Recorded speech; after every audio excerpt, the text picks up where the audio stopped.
How well do you feel LGBT people are portrayed on film and TV? So, with regards to the film industry, I think it's again very similar to government situation.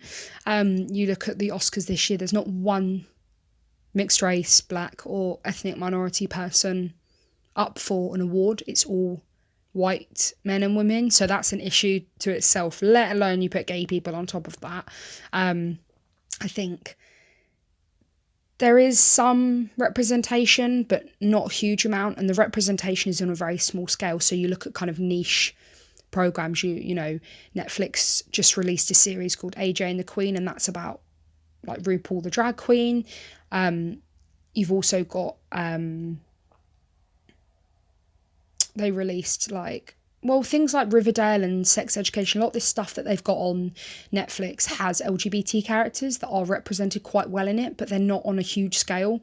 When you think about the films that Hollywood is releasing, Moonlight was obviously a big one. Call Me By Your Name, Carol in 2015, but they're very few and far between. And even when they do, but having said that, when they do come out, they are represented in quite a good way. I think that the directors have done very well to represent the characters. I just don't think it's happening enough.